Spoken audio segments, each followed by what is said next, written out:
சேர்ந்து. ஆழ்வார்களிலே அரசர் குலத்திலே உதித்து கொல்லிகாவலன், கூடல் நாயகன், கோழிக்கோன் என்று பல பல சாம்ராஜ்யங்களை எல்லாம் ஆளுகின்ற ஒரு பெரிய சக்கரவர்த்தியாய் இருந்த பொழுதும் அதையெல்லாம் வெறுத்தார் அவர். மன்னரசும் யான் வேண்டேன் என்று அதையெல்லாம் வெறுத்து எம்பெருமானையும் அவனுடைய அடியார்களையும் அனுபவிப்பதே, அவர்களுக்கு தொண்டு செய்வதையே தம்முடைய பேராக கருதி இருந்தவர். பெருமாள் திருமொழி என்கிற திவ்ய பிரபந்தத்தை அருளி செய்துள்ளார். அதிலே ஒவ்வொரு பதிகத்திலேயும் ஒரு விலட்சணமான அனுபவம் ஆழ்வாருக்கு அமைகிறது. அந்த பெருமாள் திருமொழியினுடைய 8ஆம் திருமொழியிலே சக்கரவர்த்தி திருமகனை தாலாட்டுவதாக குலசேகர ஆழ்வார் 10 பாசுரங்களை பாடுகிறார். கீழே அர்ச்சாவதார அனுபவமாக 5 திருமொழிகளை அருளி செய்தவர். விபவாவதார அனுபவத்திலே கிருஷ்ணாவதாரத்திற்கு 2 திருமொழிகளை அருளி செய்தார். இறுதியாக இருக்கக்கூடிய 3 திருமொழிகளும் ராமாவதாரத்திற்கு அமைந்தன. அதிலே முதல் திருமொழி, அதாவது ராமாவதாரத்திற்கு உண்டான முதல் திருமொழி, அதுதான் பெருமாள் திருமொழியினுடைய 8ஆம் திருமொழி. அதிலே ராமபிரானை தொட்டிலே இட்டு தாலாட்டுகின்றார் குலசேகர ஆழ்வார். அதிலே கீழே 5 பாசுரங்களிலே அந்த ராமபிரானுடைய செயல்களை எல்லாம் சொல்லி அவனை ராகவனே தாலேலோ என்று அருளி செய்தவர். அதிலேயும் திருக்கண்ணபுரத்திலே எழுந்தருளிருக்கிற எம்பெருமான் விஷயமாக அந்த எம்பெருமானை ராகவனாகவே கொண்டு தாலாட்டுகின்றார் இந்த திருமொழியிலே. அதிலே இப்பொழுது 6வது பாசுரம். அதிலேயும் கூட என்ன தெரிவிக்கிறார் என்றால், இப்படி அந்த தந்தையினுடைய வார்த்தையை நிறைவேற்றுவதற்காக காட்டிற்கு எழுந்தருளினான் அல்லவா, வனப்பிரவேசம் செய்தான் அல்லவா, அதையே சொல்லி அவனை தாலாட்டுகிறார். புத்தனெல்லாம் பின்தொடரா தொல்கானம் அடைந்தவனே, அத்தவர்கள் கருமருந்தே, அயோத்தி நகர்கதிபதியே, அத்தவர்கள் தாம்பாழ கணபுரத்தன் கருமணியே, சித்தவைதன் சொல் கொண்ட ஸ்ரீராமாதாலேலோ. ராமபிரான் காட்டிற்கு எழுந்தருளின பொழுது எப்படி எழுந்தருளினான் என்றால், அவன் புறப்பட்டு தேரிலே எழுந்தருளுகிறான். அவன் வனத்திற்கு எழுந்தருளப் போகிறான் என்று தெரிந்தவுடனே அயோத்தியாவாசி ஜனங்கள் அத்தனை பேரும் அவனை பின்தொடர ஆரம்பித்து விட்டார்களாம். எல்லோரும் அவனை பின்தொடர்ந்து வந்தால் அப்புறம் அவன் எப்படி தனியாக வனத்திற்கு செல்லுவது? அதாவது அவனோடு கூட இளைய பெருமாள், சீதா பிராட்டி இருவரும் வனத்திற்கு செல்லுகிறார்கள். ஆனால் ராமபிரான் இந்த மக்களையும் தன்னோடு அழைத்து செல்ல வேண்டும் என்று நினைக்கவில்லை. ஏனென்றால் தான் மட்டும் வனத்திற்கு செல்ல வேண்டும் என்பதுதானே தகப்பனாருடைய நியமனம். அதனாலே அப்படி செல்லுகின்ற பொழுது எல்லோரையும் ஏமாற்றிவிட்டு ராமபிரான் தனியாக சென்று விட்டான். அவனோடு கூட சென்றவன் இளைய பெருமாளாகிற லக்ஷ்மணன் ஒருத்தன் தான். ஆனால் இங்கே ஆழ்வார் எப்படி தெரிவிக்கிறார்? சுற்றம் எல்லாம் பின்தொடரா, சுற்றம் உறவு முறையால் அத்தனை பேரும் பின்தொடரும்படியாக தொல்கானமடைந்தவனே, அப்படி காட்டிற்கு எழுந்தருளினான் என்று தெரிவித்தார். இதை பற்றி விசாரம் நடந்தது. ராமபிரான் காட்டிற்கு லக்ஷ்மணன் ஒருத்தனோடு தானே சென்றான். அப்படி இருக்கிற பொழுது சுற்றமெல்லாம் என்று ஆழ்வார் அருளி செய்கிறாரே, இதற்கு என்ன கருத்து என்று கேட்டார்களாம். அதற்கு எம்பெருமானார் மிக அழகாக விடையளித்தாராம். என்ன அளித்தார் என்றால், உறவு முறையார் அத்தனை பேர் செய்ய வேண்டிய அத்தனை தொண்டுகளையும் ஒருவனே செய்தான், லக்ஷ்மணன் ஒருவனே செய்தான். அதற்காக ஒன்றோ அவன் ராமபிரானை பின்தொடர்ந்து சென்றான். ஆஹா, உறவு முறையார் அத்தனை பேரும் செய்ய வேண்டிய செயலை இவன் ஒருத்தனே செய்து விட்டபடியினாலே இங்கே சுற்றமெல்லாம் என்கிறது வேறு யாரையும் குறிக்கவில்லை, லக்ஷ்மணன் ஒருத்தனையே குறிக்கிறது, அவனேதான் சுற்றமெல்லாம் என்று தெரிவித்தாராம்.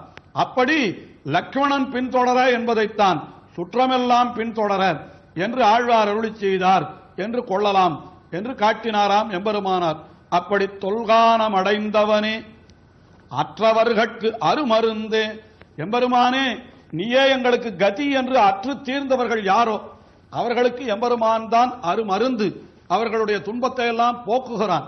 அதுவும் ராமாவதாரத்திலே தண்டகாரண்யவாசிகளான ரிஷிகள் அவர்களெல்லாம் பற்று அற்றவர்களாய் ராமபிரானிடத்திலேயே அற்று தீர்ந்தவர்களாய் இருந்தார்கள். அவர்களுக்கு எந்தவித துன்பமும் அண்டாமல் அவர்களுடைய விரோதியெல்லாம் ஒழித்து அவர்களுக்கு அருமருந்தாயிருந்தான் ராமபிரான் என்கிறதை அற்றவர்களுக்கு அருமருந்தே என்று தெரிவித்தார். அதற்கு மேலே அந்த திருக்கண்ணபுரத்திற்கு உண்டான பெருமை தெரிவிக்கிறார். கற்றவர்கள் தாம்பாழும் கணபுரத்தன் கருமணியே, கற்றவர்கள் என்னால் அறக்கற்றவர்கள், அதாவது குருமுகமாகவே எல்லா வித்யைகளையும் கற்றவர்களாம் திருக்கண்ணபுரத்திலே இருப்பவர்கள்.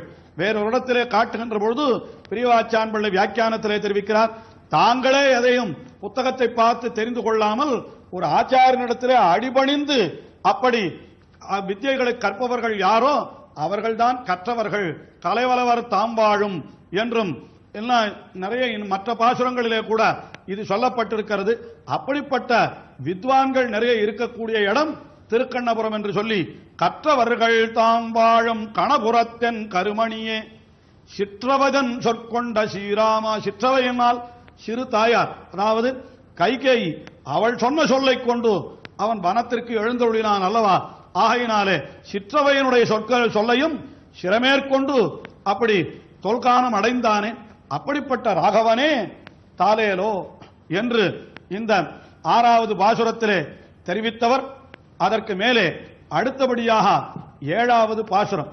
அந்த பாசுரத்திலே என்ன தெரிவிக்கிறார் என்னால், அந்த எம்பெருமான் திருக்கண்ணபுரத்திலே எழுந்தருள் இருக்கிறவன், அவன் முன்னாலே அவன்தான் ஆலிலையிலே சயனித்துக் கொண்டிருந்தவன் என்று அந்த செயலை சொல்லி தாளாட்டுகிறார். ஆலிநிலை பாலகனாய் அன்னுலகமுண்டவனே வாலியைக் கொன்னரசே இளைய வானரத்துக் கழித்தவனே ஆலின்மணிகளை அழைக்கும் கணபுரத்தன் கருமணியே ஆலிநகர் கதிபதியே அயோத்தி மனே தாலேலோ. ராமபிரானாக அவதரித்தானே, அவன் யார் என்றால், அவன் ஆலிநிலை பாலகனாய் அன்று உலகமுண்டவனே என்று உலகத்தையெல்லாம் தன்னுடைய வயிற்றுக்குள்ளே வைத்துக் கொண்டிருந்து ஒரு ஆலந்தளிரிலே சயனித்துக் கொண்டிருந்தவன் என்னால் பராத்பரனான பகவான். அவன் ஒரு மனிதனுக்கு பிள்ளையாக பிறந்து தன்னுடைய மனைவியையும் பறிகொடுத்து அவன் தவிக்கின்ற நிலை, அதுதான் அவனுடைய எளிமையை காட்டுகிறது. அந்த நிலையிலே அவன் என்ன செய்தான், வாலியை கொன்று அரசி இளையவானரத்துக்கு அளித்தவன் என்றால், வாலி சுக்ரீவன் என்று 2 பேர் இருக்கிற பொழுது துர்பலனான அந்த சுக்ரீவனை துன்புறுத்தினான் வாலி. ஆகையினாலே அந்த வாலியை அழித்து அந்த இளைய வானரமான இளைத்து போன வானரம் அவன். ஆக அப்படிப்பட்ட வானரமான சுக்ரீவனுக்கு ராஜ்யத்தை அளித்தான் என்று அதை தெரிவிக்கிறார்.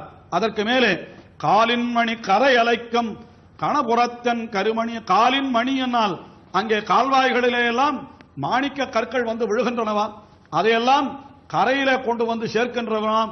அங்கே இருக்கிற அந்த திருக்கண்ணபுரத்தினுடைய பக்கத்தில் இருக்கக்கூடிய நதிகள் அவர்கள் செய்கின்றனவாம்.